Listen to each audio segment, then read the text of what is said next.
Mahalo nui for your folks mana'o and all that you shared and the work that you do. I'm actually going to start with a question. I think someone heard it being discussed and it got referenced in the registration process, and it's basically kind of pointed to you, Davin, and Hinudeva.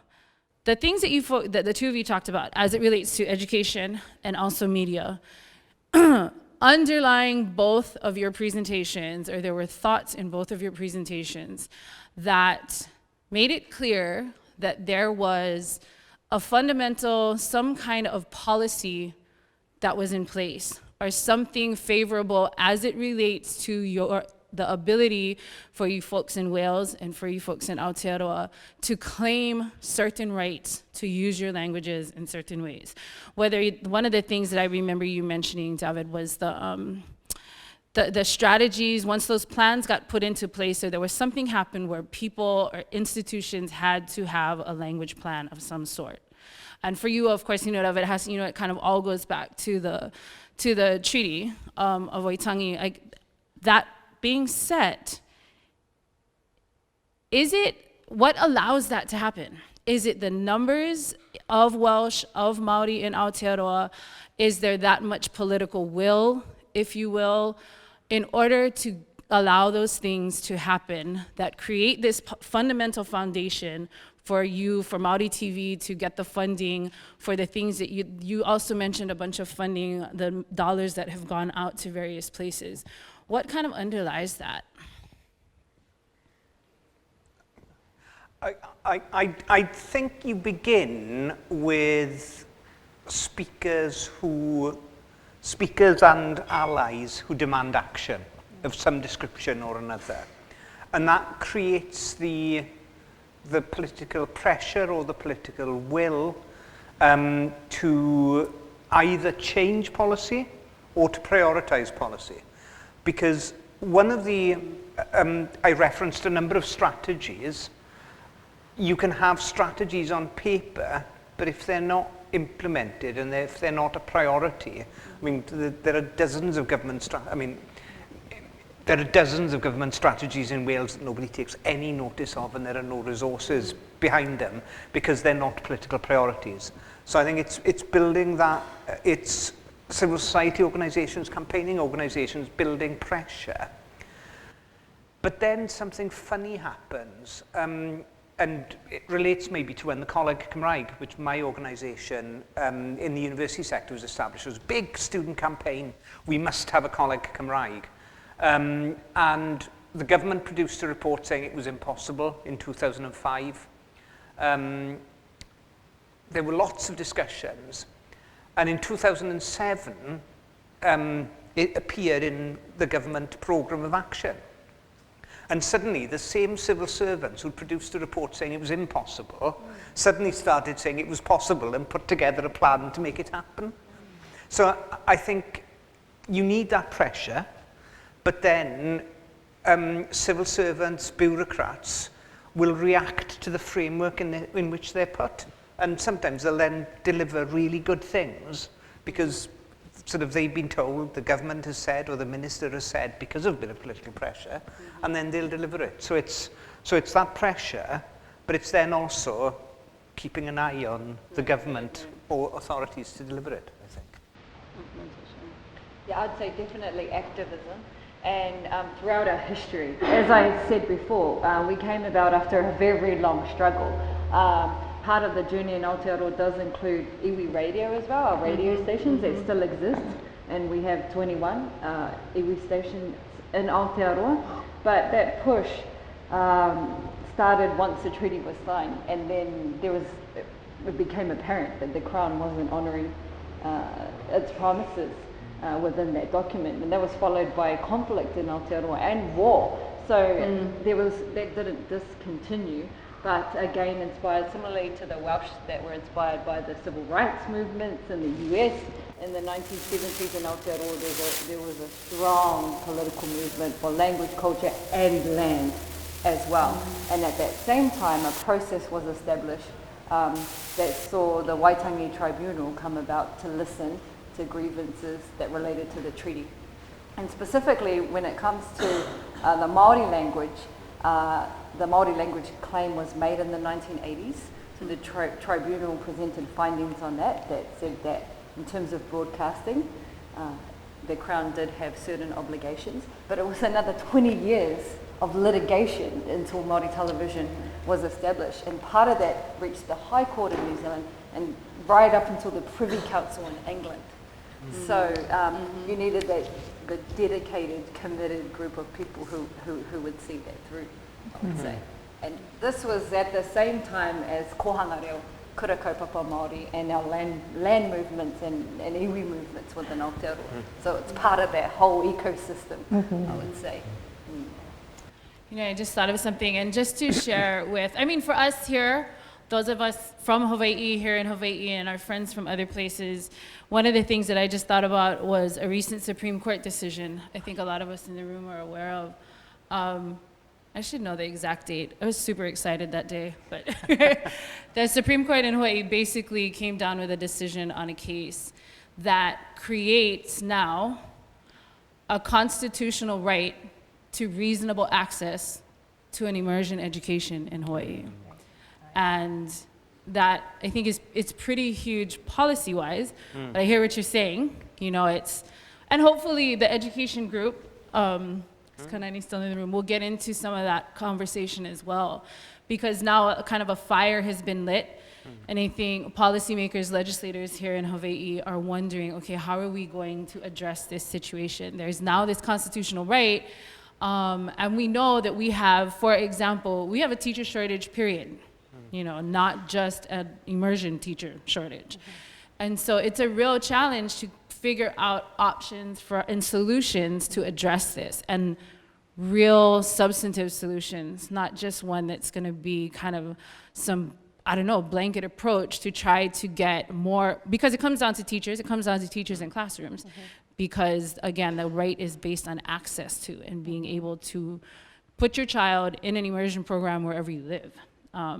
And so thank you for your thoughts on that about, I think that may be something, you know, for years we've talked about the fact, I'm gonna go back to my nui ke aloha no ka Māori. You know, the treaty and having those things to stand on is just, there's not something of that nature for us here in Hawaii, but I think this one thing, and especially as it relates to Olelo Hawaii, might be something of that nature for us to use and start to build on that and create policy, which hopefully will, if monitored, and we make sure that the way it gets implemented is mai ka'i, will provide a foundation for us to start to do more and do better as it relates to our immersion program. Mahina Popoi, I'm gonna jump over to you.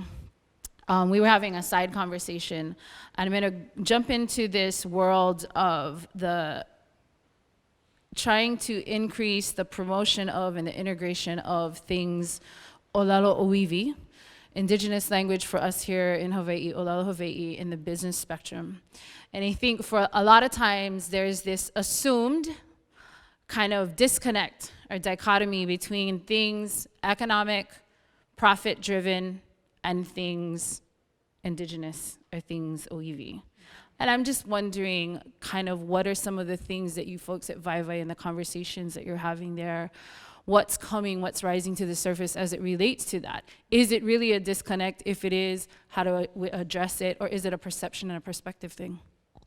Well, first of all is that we are a small business. We only have 11 employees, but of the 11 employees, 90% are fluent or proficient in Olelo Hawaii. And that was one of the first things that we operationalized when we founded Vaivai Collective, is that we wanted to make sure in the recruitment, in the training, and in the ultimately the selection of staff, we would prioritize, we would preference Hawaiian language speakers that are and cultural practitioners. And so when we know, you know, again, our business model, if I didn't describe it well, essentially Vaivai Collective is a space downtown. We are a co-working space during the day, and then in the evening we transition into space rental, event space, in which businesses and nonprofits can rent our space.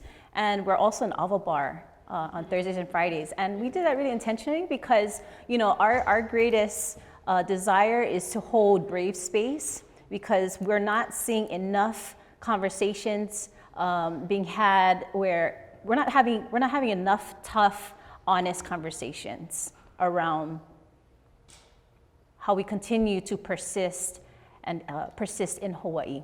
So there's lots of conflict right now, and so we wanted to hold that brave space. And to do that effectively, we need staff members that can hold space. We need and young people that can do that. And it's a learning journey. I'm not an expert in holding those kind of brave spaces, but we have examples of kupuna, that are able to negotiate high stakes conversations. And so going back to the music model is that, music transcends all cultures and the language barrier. And it provides a platform and a context for us to find common ground and synergy. So that's why we want to have that. And so for Waiwai Collective, because we are a new business, we had the opportunity to integrate and to create policies and instruments and processes in every aspect of our business. Again, HR, when balancing our books, and we have to make some hard financial decisions, we try our very best to align those hard decisions to the core mission of our business, which is grounded again in Ikin Olelo Hawaii. Other examples is our vendors. So we only will contract with value-aligned businesses. So we offer poo-poos or appetizers. We only source directly not only from local individuals, but value-aligned individuals, so that we know if we're gonna spend $1, that dollar is going to generate positive impact wherever it goes in the cycle. So we're only one business. We see Kamehameha schools taking some bold steps in mandating that every employee, I believe, someone can correct me, every employee will take a certain level, will go through a certain curriculum to reach a certain level of proficiency, and that's commendable. And that's awesome because Kamehameha schools they have a scale of impact and influence. So we as Waiwai Collective, as a very young business, we don't necessarily have the bandwidth or the influence to transform an entire economic system, but we know we are part of a community, of an ecosystem influence. So that's where the magic is going to happen. In the shared agreements and in the collaboration space. I was just going to ask either of you about that. What has been the experience perhaps of trying to get either of your languages integrated into, say, corporate Aotearoa, if you will, or just that we have an area here in Hawaii where a lot of the major businesses and banks and corporations are. It's called Bishop Street. What has been the experience of trying to get those kinds of the head turners in the economic drivers of your countries to want to grab onto things Maori, particularly Olelo Maori or the Welsh language? I think in recent years it's become quite trendy actually, and I don't know exactly why that is, but a lot of big New Zealand companies are embracing Te Reo Māori, even as far as creating apps in celebration of Te Wiki o Te Reo Māori in the month in which we celebrate our language. And I think that's probably a fruit of all the efforts that have happened in previous years. There's still a long way to go, but you can see now it's not uncommon to go anywhere and be greeted by Māori greetings, and as a kid growing up that was very rare, outside of the small community that I grew up in. So there are trends there. If I look at Māori television though, that's one thing that we're trying to do within our own business and organisation is really normalise and encourage the use of Te Reo Māori. We have a wide variety of staff from different ethnicities, if we think about the technical expertise that some bring into our organisation. So our way of doing that is making it fun and enjoyable. It's providing enjoyable experiences where we get to know each other and hang out in Te Reo Māori. I was just telling others, like we've even got a competition going on at the moment between teams, different departments, and it's incredible the amount of engagement you get when there's a competition. Absolutely. So, Damn natives. Yeah. 100%. You're all about competition. What about yourself, Haleʻ? I think a number of companies are making more use of Cymraeg, of the Welsh language in Wales. One of the challenges we face, and it may be more akin to some of our colleagues from the continent here, is that a lot of those companies are headquartered in London, and they haven't heard much about Wales, let alone about the Welsh language. So you suddenly say to a large corporate based in London, oh, you should be thinking of doing stuff in Welsh, and they kind of look at you, what's that? But there are examples, and it's kind of some of the absolutely largest companies are doing it. So you've got banking apps, you've got superstores that you can do your sort of self-service tills in Welsh and all of that. But it's sort of those larger companies.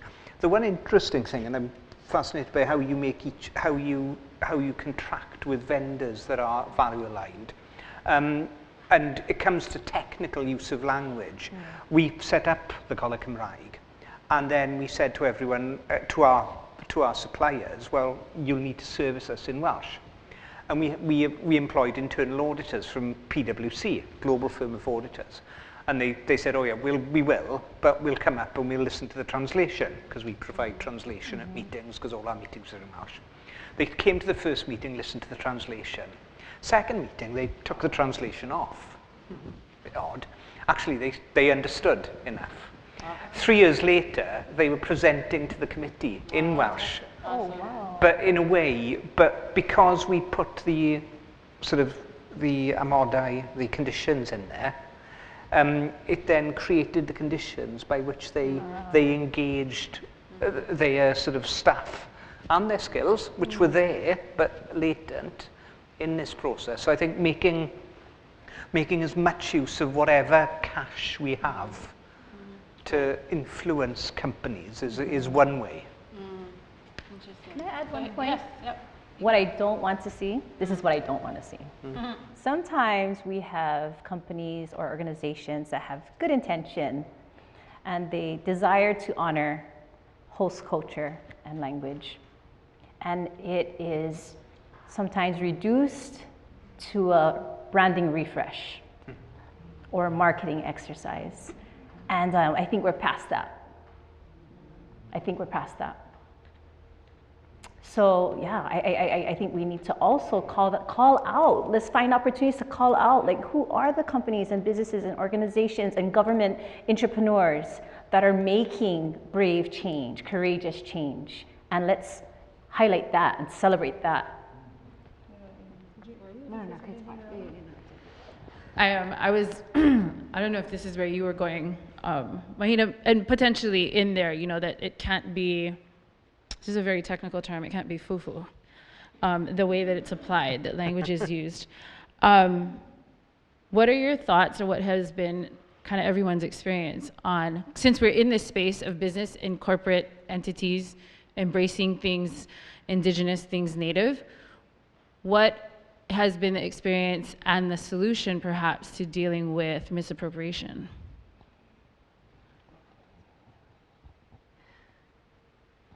And that line, right? There's a line in there somewhere where you want them to embrace, but is it perhaps the way, the process, who is doing it? I'd say what's most important is that there is guidance and advice from a tangata whenua perspective. And I was actually going to comment that even some big businesses in Aotearoa have newly developed positions specifically for Māori development representative, and that's exciting to see. But that would be my perspective on that, without going into any... Right. Uncle? Not right now. Cultural appropriation. Yeah. Right, we'll just leave it with that. I think, and totally agreeing with the fact that we want to see these things, we want to see that progress and that development, but it's really important that it's informed internally by people that have a really solid foundation in the language and or the culture, so that the way in which it's used isn't just some kind of refresh or a dressing on top, if you will. I want to jump back to a specific question. I think this one might have come through the registration process as well. And it has to do with some of this. I think I was kind of joking about it earlier, that we have those of us who are involved in language work end up doing all kind of things. And so as it relates specifically to media, and this might be the experience, a lot of people who we end up leaning on to do things in media, we're taking them out of some other role as kumu or somewhere else. What has been your experience with that, and how to address that, and we want to build up a greater collective, but sometimes we end up taking the ones from over here to do something over there. Yeah, totally. I've got a number of vacant positions in my own team back at Whakata Māori, and I'm really competing against the kura and other organisations who also want fluent, highly skilled staff. So building capability is something that we've recognised as really important, which is why we're inviting current wharekura high school students to come in and look at the range of opportunities. Working in the media industry is not only being in front of the camera. It's fantastic if we have an understanding of reo while editing, while directing, while producing in all those areas, and it's really inviting youth to come in and see the range of opportunities that are there. It's going to take some time, but we're starting, and it has been happening previously. But again, our kura are desperate, for teachers as well, and so are our kohanga and our wharimānanga. So, which means that those coming out of wharekura have a lot of options to choose from, which is good and exciting. Do you face any of that kind of challenge in Wales? Yeah, I think we do, and what's happened is because things have improved and because organisations are looking for highly skilled Welsh language professionals, the whole range of careers that are readily available to Welsh-speaking graduates are significantly enhanced. So our biggest problem, I'd say, at the moment is teachers, because it tends to be now, if you go back 30 years ago, 40 years ago, the brightest and the best in Welsh society were training to become teachers. And they would end up as head teachers, and then they would, and there was a sort of, these days, they don't, and it's the people who can't think of anything else to do at the end of their degree, who've just about scraped through their degree, think, oh, well, I'm going to do a year teacher training, because I can stay in Aberystwyth, which is a really nice town, for another year. And so it's a challenge there. And we're trying to look at how you change the status of that profession then, in order to develop the workforce. But then the flip side of that is that in the university and further education sector, I'm looking for the brightest and the best to come and work for me. The translation service in the National Parliament is looking for the brightest and the best to come and work for them. There are a whole range of organisations and bodies that are looking for those, and we probably haven't got enough capacity people there to do that. The one thing we're trying to do now is taking people who are skilled in Welsh language and trying to give them further tuition so that they can get to a point where they can work confidently bilingually. So you've got people who can speak Welsh, but who wouldn't sort of necessarily apply for a job where they have to work in Welsh. But then we're trying to put courses in place, 3-month courses, sort of intense courses or whatever they are, to get them up to that level. Whether that will work, I don't know, but it's one way of dealing with that. When you start succeeding, you suddenly end up with not being able to find enough staff sometimes. So yeah, as you are talking about this, I'm thinking even more so, and you addressed it in one of your slides about how important it is for you to get to the 1 million speakers, for all of those age groups that were on the right-hand slide to become speakers. And so we're talking about, again, getting back to our Keiki and the Opio, bringing them into learning. So I'm gonna jump, maybe it's back for all of us at this point to something that I think was a challenge that might resonate with some of the people who are in the room. Do you all still see or come across the issue of people worrying about whether or not it's a good idea for their children to be raised speaking Welsh or being educated entirely in Te Reo Māori ano kako ma'ane'i ma Hawaiʻi? That hesitancy about the language perhaps not being relevant. Yes, yes. And what do you think are the strategies for overcoming that, and how shifting perspective, if you will, of those parents and their younger parents now?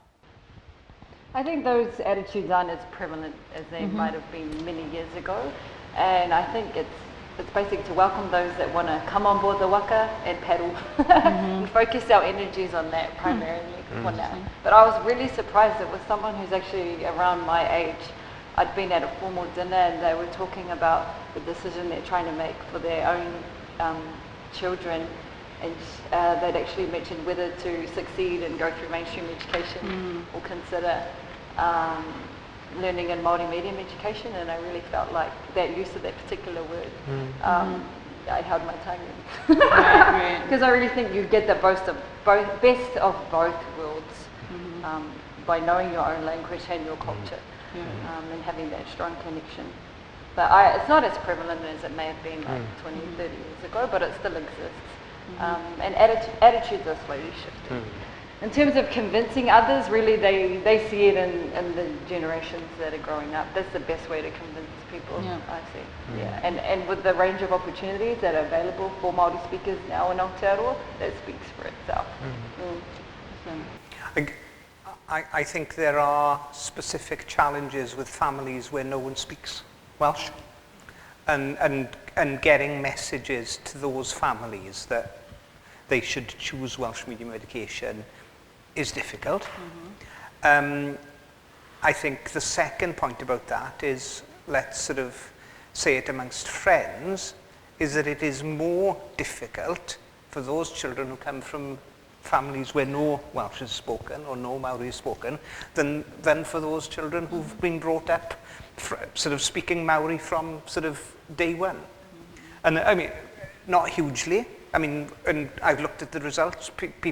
There's no sort of great variation. People who go to Welsh medium education do better than people who go to English medium education, whatever language their family speaks. Right. But there is a difference within the Welsh medium education. That's something to think about.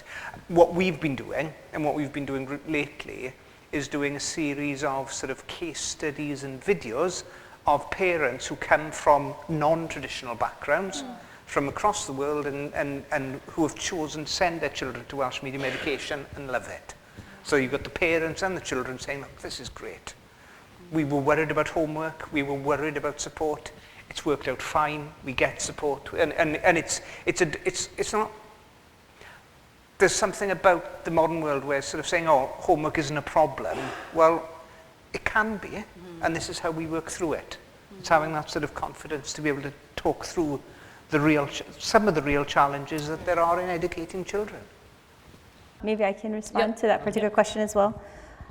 You folks know my bias. You know, the criticism that we still hear among many families and individuals is that you cannot economically prosper if you're to choose a language or culture path.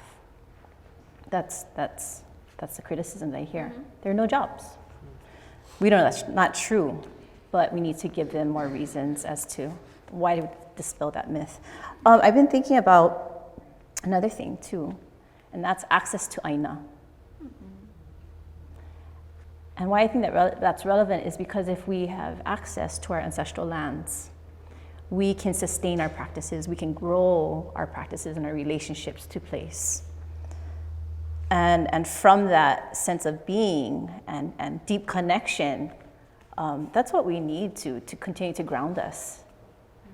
And I truly believe is through our cultural practices that we're going to be inspired to create a new mindset for the future that we're going to create.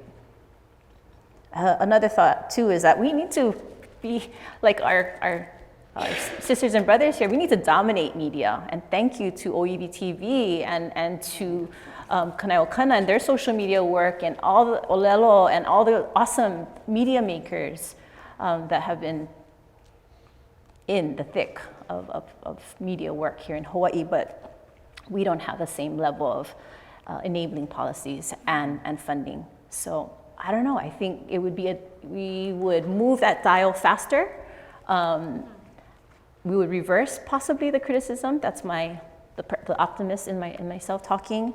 If we were to just dominate the media with our own language and our own stories. Working on it. Yes, we are. Working on it. Mahalo. One baby step at a time. I think I just wanted to close this time that we have and ask each of you, as it relates to the language movement overall in your homes and or to the specific sector or domain that you're functioning in, education, media, and business, what do you think might be the most pressing issue that needs to be addressed where you, at the place that you are in the life cycle of your language revitalization process back at home? What's the hugest issue and or the greatest opportunity that you see is lying ahead of you?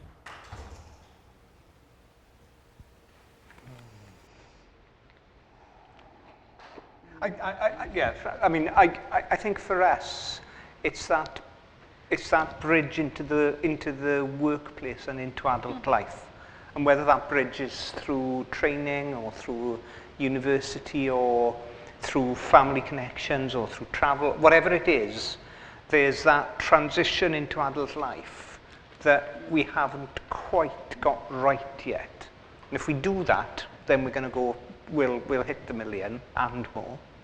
If we don't, we could end up with a position where skills in Welsh language are increasing, and that's happening. I can see it in every piece of data I look at. We get regular surveys. More and more people are able to speak Welsh, but I fear we might end up like our friends in the Basque Country, where they have significant growth in the number of speakers, but they don't actually speak the language on a regular basis every day. So their number of speakers has gone up considerably from 25% to 35%, but the number of regular users has stayed more or less the same.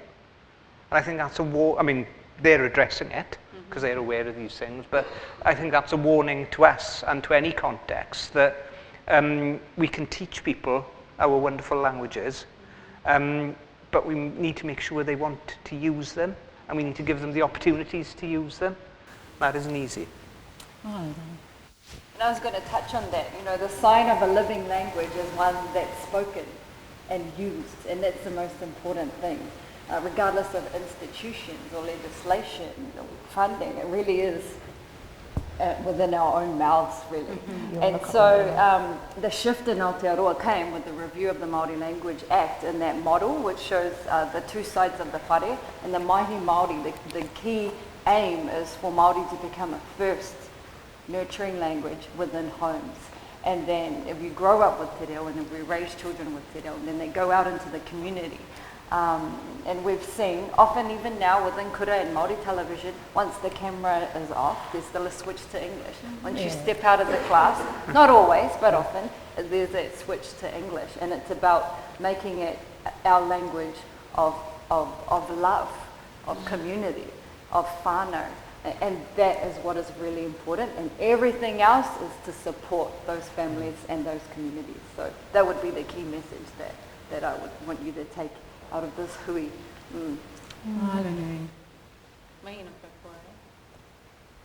The low-hanging fruit would be to continue we need to increase funding to our current normalization efforts. We need to increase political support around that so it can continue and the work that many of us are doing, and to extend and expand that.